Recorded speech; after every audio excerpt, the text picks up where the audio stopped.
हाँ तो नमस्कार, कैसे हैं आप लोग। मैं उम्मीद करता हूँ कि आप लोग बहुत ही अच्छे होंगे और आपकी पढ़ाई बिल्कुल मस्त तरीके से चल रही होगी।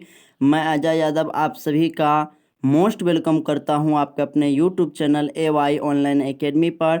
आज के इस वीडियो में हम बिहार बोर्ड मैट्रिक परीक्षा 2024 के लिए 10th इकोनॉमिक्स के फर्स्ट चैप्टर अर्थव्यवस्था एवं इसके विकास के इतिहास को बुक से लाइन बाय लाइन पढ़ने वाले हैं, जो आपके लिए बहुत ही महत्वपूर्ण है। और ये आपका जो है पार्ट 1 वीडियो होने वाला है और इसके और भी पार्ट आएंगे। तो बिना देरी किए जो है वीडियो को स्टार्ट करते हैं। और अगर आप हमारे चैनल पर पहली बार आ रहे हैं तो प्लीज़ चैनल को सब्सक्राइब कर लीजिए। तो चलिए आगे बढ़ते हैं। तो देखिए, आपका पहला चैप्टर है कि अर्थव्यवस्था एवं इसके विकास का इतिहास आपका चैप्टर का नाम है। यानी कि इस चैप्टर में हम अर्थव्यवस्था के बारे में पढ़ेंगे और इसका विकास कैसे हुआ, इसके इतिहास को जो है जानेंगे। चलिए, कह रहा है कि भारतीय अर्थव्यवस्था का वर्तमान स्वरूप कोई एक दिन की संरचना नहीं है। इसकी मूल सूत्र की जड़ें काफ़ी जो है गहरी हैं। 15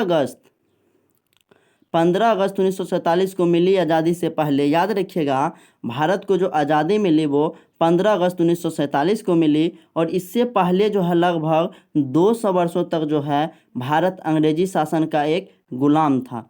उस समय भारत को सोने की चिड़िया कहा जाता था। तो बताइए कि सोने की चिड़िया किस देश को कहा जाता था? तो भारत को कहा जाता था। लेकिन अंग्रेजी शासन ने सोने की इस चिड़िया का जो है भरपूर शोषण किया तथा जमकर लूटा, जिसके कारण भारत में आर्थिक विकास की गति मंद या नग्न रही, यानी बंद हो रही। उसके बाद आगे कह रहा है आपका कि आज़ादी के समय भारतीय अर्थव्यवस्था का सामाजिक, आर्थिक, राजनीतिक, सांस्कृतिक पुनरुत्थान कर दुनिया की एक अग्रणी अर्थव्यवस्था के रूप में प्रस्तुत करना हमारे नीति निर्धारकों के समक्ष चुनौती थी। उसके बाद आपका आगे कह रहा है कि इस अध्याय में जो है हम अर्थव्यवस्था का परिचय, अर्थव्यवस्था का विकास, विकास की माप एवं विभिन्न सूचकांक, बिहार के विकास की स्थिति, देश के आर्थिक विकास में बिहार के आर्थिक विकास की भूमिका, मूलभूत आवश्यकताएं एवं विकास का संबंध आदि बातों पर प्रकाश डाला गया है। तो चलिए, आपका पहला टॉपिक है कि अर्थव्यवस्था का परिचय, इसको हम लोग समझेंगे।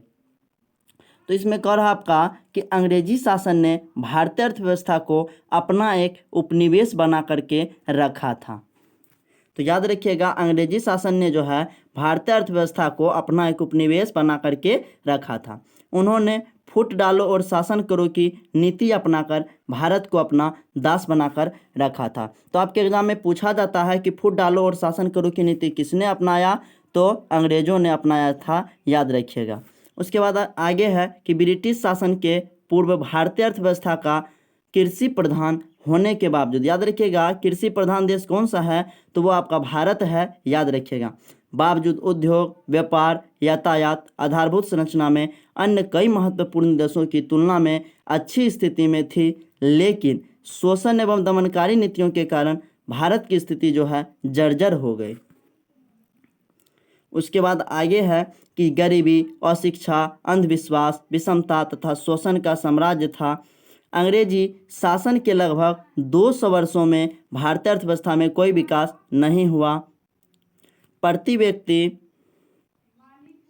आय की स्थिरता, कृषि पर जनसंख्या की बढ़ती हुई निर्भरता, हस्तशिल्प उद्योगों का पतन तथा उसके बाद लगभग नष्ट हुई औद्योगिक व्यवस्था इस बात को पूरी तरह स्पष्ट कर देते हैं कि अंग्रेजों ने भारतीय अर्थव्यवस्था का शोषण किया।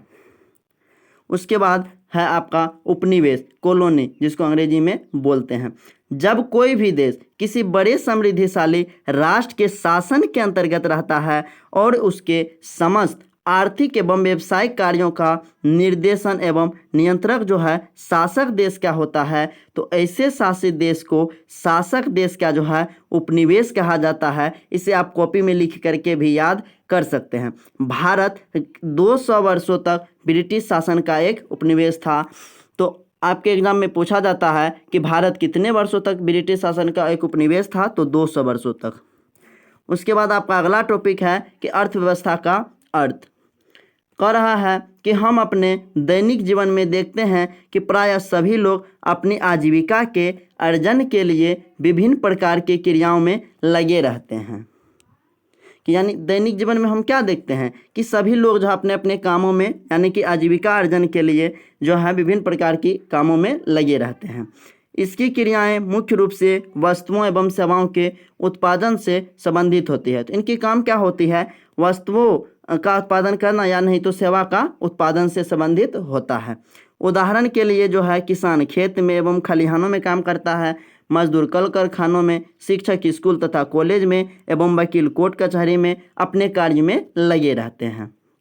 अब प्रश्न यह है कि सभी लोग अपने अपने कार्यों में व्यस्त क्यों रहते हैं? आगे है आपका कि इसके उत्तर में यह कहा जा सकता है कि ये सभी लोग धन कमाने के उद्देश्य से विभिन्न आर्थिक क्रियाओं में लगे हुए हैं। तो ये लोग क्यों काम कर रहे होते हैं? धन कमाने के उद्देश्य से, तो जिससे उनके परिवार के सदस्यों की आवश्यकताएं जो है वह पूरी हो सके।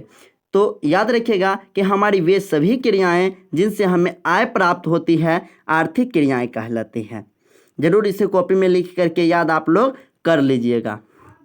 उसके बाद आपका आगे है कि अर्थव्यवस्था एक ऐसा तंत्र या ढांचा है, सिस्टम है, जिसके अंतर्गत विभिन्न प्रकार की आर्थिक क्रियाएं संपादित की जाती है, जैसे कृषि, उद्योग, व्यापार, बैंकिंग, बीमा, परिवहन तथा संचार आदि। ये सभी जो है आर्थिक क्रियाएं संपादित की जाती है किसके अंतर्गत? तो अर्थव्यवस्था के अंतर्गत। तो अगर आपसे पूछा जाएगा कि अर्थव्यवस्था किसे कहते हैं, तो आपको कहना है कि अर्थव्यवस्था एक ऐसा तंत्र या ढांचा है जिसके अंतर्गत विभिन्न प्रकार की आर्थिक क्रियाएं जो है संपादित की जाती है, जैसे में कृषि, उद्योग, व्यापार, बैंकिंग, बीमा, परिवहन तथा संचार आदि।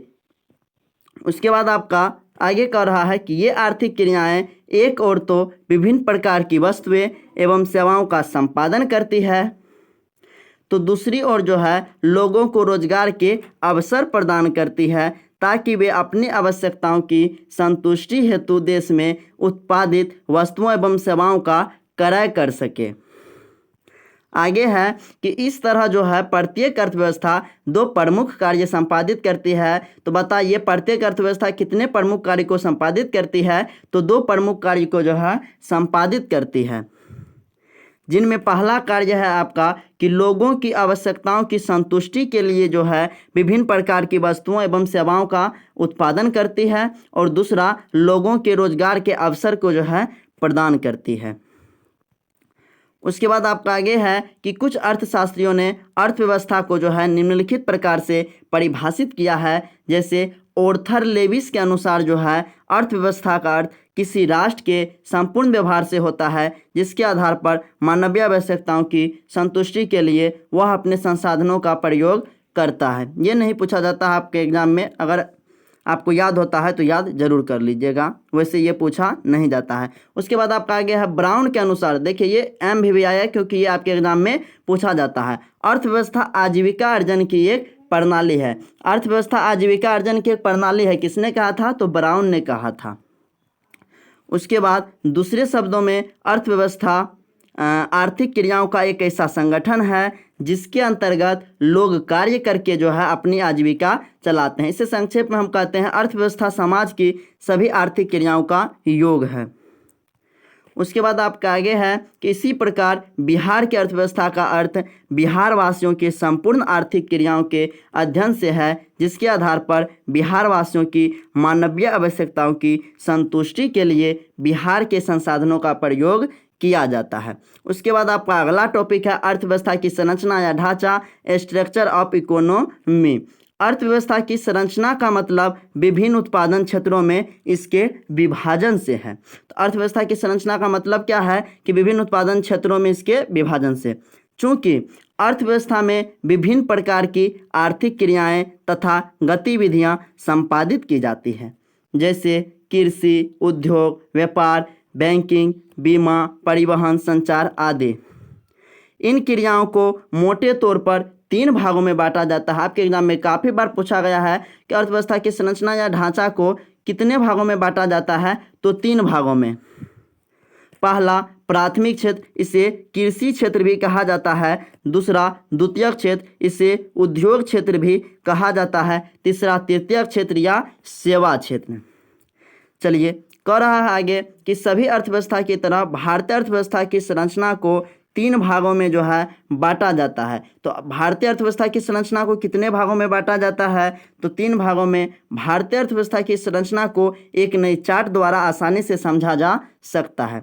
तो देखिए कि भारतीय अर्थव्यवस्था की संरचना को 3 भागों में बांटा गया है, प्राथमिक क्षेत्र, द्वितीयक क्षेत्र और तृतीयक क्षेत्र। और प्राथमिक क्षेत्र में देखिए कौन कौन आता है। कृषि क्षेत्र हो गया, पशुपालन, वन, मछली पालन, ये सभी जो है प्राथमिक क्षेत्र के अंतर्गत आता है। और द्वितीयक क्षेत्र में जो आपका उद्योग, निर्माण, गैस एवं बिजली आता है।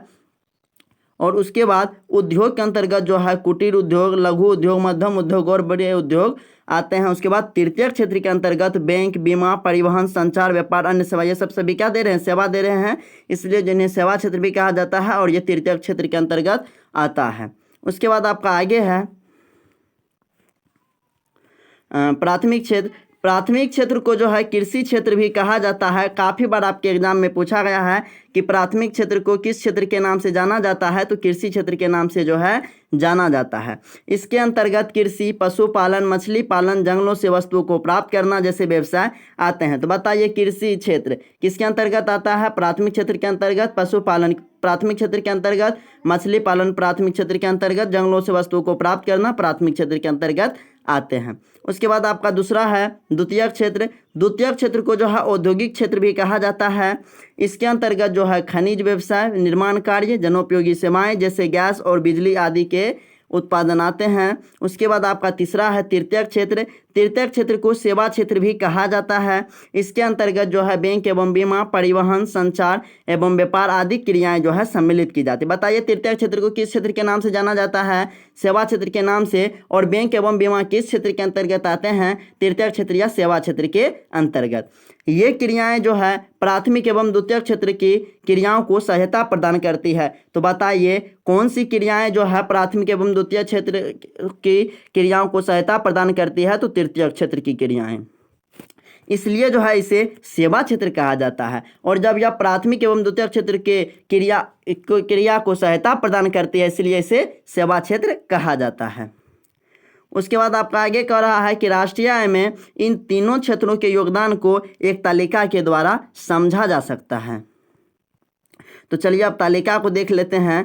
तालिका 1.1 राष्ट्रीय आय में विभिन्न क्षेत्रों का योगदान। प्राथमिक क्षेत्र का योगदान वर्ष 1901 में देखिए आपका 100% में जो है 63.6% जो है प्राथमिक क्षेत्र का योगदान रहा राष्ट्रीय आय में वर्ष 1901 में। वहीं जो है द्वितीयक क्षेत्र का योगदान जो है 1901 में 12.7% रहा। और तृतीयक क्षेत्र का योगदान 23.7%, टोटल 100% हो गया ये तीनों क्षेत्रों को मिलाकर। वहीं वर्ष 1947 में यानी आज़ादी के समय प्राथमिक क्षेत्र का योगदान रहा राष्ट्रीय आय में 58.7%, वहीं द्वितीयक क्षेत्र का 14.3%, वहीं तृतीयक क्षेत्र का 27% और कुल मिलाकर 100% तीनों क्षेत्रों को मिलाकर के। वहीं वर्ष 2007 में जो है प्राथमिक क्षेत्र का 22%, द्वितीयक क्षेत्र का 22% और जो है तृतीयक क्षेत्र का 56%, कुल मिलाकर 100%। इसे आप लोग समझ सकते हैं।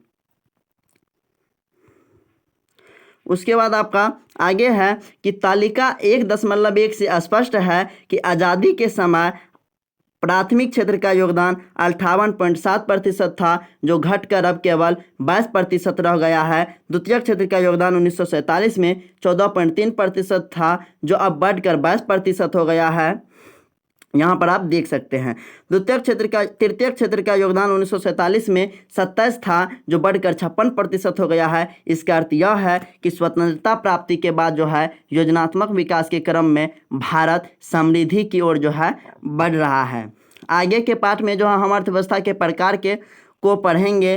तो वीडियो को यहीं पर एंड करते हैं। आई होप कि आपको ये वीडियो बहुत ही अच्छी लगी होगी। अगर आपको वीडियो थोड़ी सी भी अच्छी लगी तो प्लीज़ वीडियो को लाइक, शेयर और कमेंट जरूर कीजिएगा। साथ ही अगर आप हमारे चैनल पर पहली बार आ रहे हैं तो प्लीज़ चैनल को सब्सक्राइब कर दीजिए। इसमें कोई आपका रुपया पैसा नहीं लगता है। तो गुड बाय, मिलते हैं आपसे नेक्स्ट वीडियो में।